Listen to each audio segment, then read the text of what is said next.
देख रहे हैं हल्ला बोल टीवी और मैं हूं आपके साथ सुरभि। शंभू गर्ल्स हॉस्टल के मालिक मनीष रंजन के गांव एसआईटी की टीम ने रेड मारी और एसआईटी टीम को इस दौरान कुछ अहम सुराग मिले। इसके बारे में हमें विस्तार से बताएंगे हल्ला बोल टीवी के संपादक दीपक शर्मा। शंभू गर्ल्स हॉस्टल के जो मालिक हैं जी मनीष चंद्रवंशी उर्फ मनीष रंजन, यह आदमी अपनी पैठ सियासी गलियारों में बढ़ाने की कोशिश में था और इसके लिए उसने कई सफेदपोशों से भी अपने संबंध बनाए जी। अब एसआईटी ने उसका जो गांव है मनीष चंद्रवंशी उर्फ मनीष रंजन का, वो गांव जहानाबाद के मखदूमपुर थाना क्षेत्र के गरका में है। गरका में एसआईटी ने उसके गांव में उसके पैतृक आवास पर रेड मारी है और इसमें कहा जा रहा है कि एसआईटी को कई अहम सुराग हाथ लगे हैं। मनीष चंद्रवंशी उर्फ मनीष रंजन अपनी पैठ बनाकर मुखिया का चुनाव लड़ने की कोशिश में था।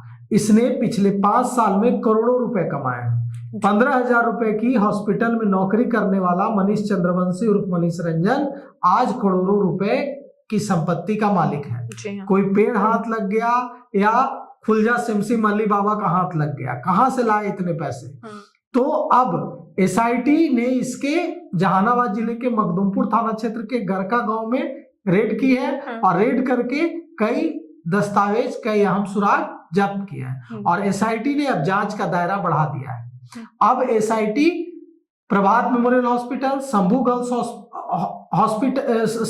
हॉस्टल और सहज सर्जरी, इसके साथ साथ पहले पुलिस कहां जा रही थी, एसआईटी कहां जा रही थी? शंभू गर्ल्स हॉस्टल, प्रभात मेमोरियल हॉस्पिटल और सहज सर्जरी। अब दायरा बढ़ाया है एसआईटी ने। अब एसआईटी ने जो मनीष चंद्रवंशी है उसका जो गांव है जहानाबाद के मखदूमपुर के गरका का, वहां रेड मारी है।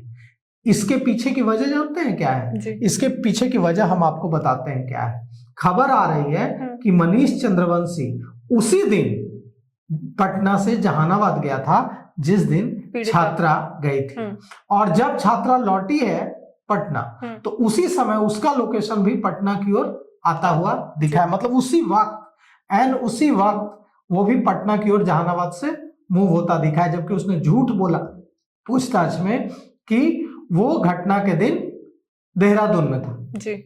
उसका सफेद झूठ पकड़ा गया है। तो अब इस मामले में एसआईटी ने बेऊर जेल में जो बंद है हॉस्टल मालिक मनीष चंद्रवंशी, उसके पैतृक गांव पर छापा मारा है, रेड मारी है और 4 घंटे तक यह रेड चली है। और इस गरका गांव में जो 4 घंटे तक रेड चली है, इसमें कई अहम दस्तावेज और सामग्रियां जब्त की गई हैं और मनीष चंद्रवंशी के परिजनों और गांव के लोगों से भी गहन पूछताछ की गई है। मनीष चंद्रवंशी के बारे में, मनीष चंद्रवंशी की काली कमाई के बारे में, मनीष चंद्रवंशी के धंधों के बारे में। और पुलिस यह जानने की कोशिश कर रही है कि मनीष की मुलाकात, मनीष की आवाजाही किन किन लोगों से थी, किन किन लोगों से उसके संबंध थे और गांव से पटना तक, मतलब मखदूमपुर से पटना तक उसके रिश्ते किन किन लोगों से थे, उसका नेटवर्क कितना फैला हुआ था।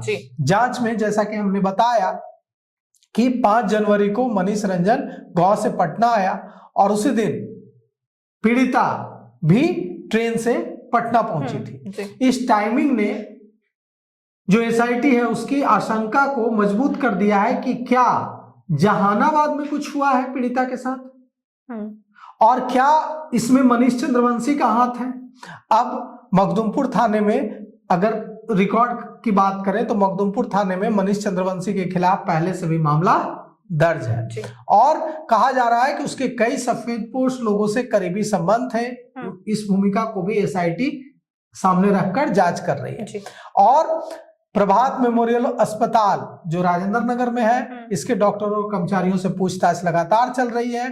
पीड़िता के इलाज में लापरवाही की जो बात है उसमें हॉस्टल संचालक और अस्पताल प्रबंधन की जो मिलीभगत की बात आ रही है, उसको लेकर भी सीसीटीवी फुटेज खंगाले जा रहे हैं और पूछताछ करके पता लगाने की कोशिश की जा रही है कि जांच में जो इलाज है पीड़िता का सुरभि, उसमें लापरवाही तो हुई है, लेकिन लापरवाही जो हुई है उसमें लापरवाही है कि साजिश है।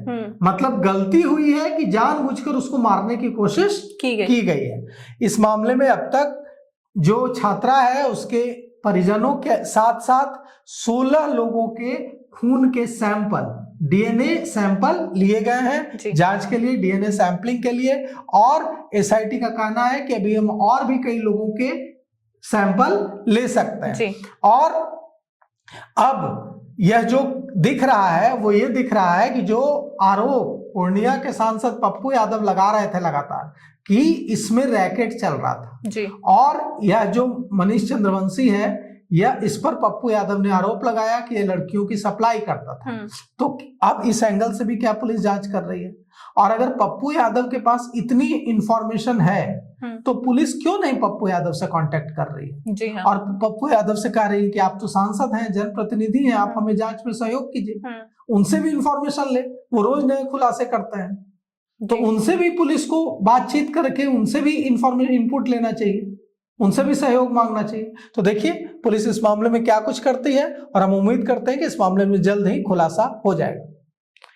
अब ऐसे में देखना होगा कि एसआईटी की टीम इस साजिश की आखिरी कड़ी कितनी जल्दी सुलझा पाती है, क्योंकि अब एक आरोपी को नहीं, ये पूरा संगठित अपराध को पकड़ने में लगी हुई है। इसको लेके आपकी क्या राय है हमें कमेंट करके जरूर बताएं। फिलहाल इस पेशकश में इतना ही। तमाम खबरों के लिए देखते रहे हल्ला बोल टीवी। धन्यवाद।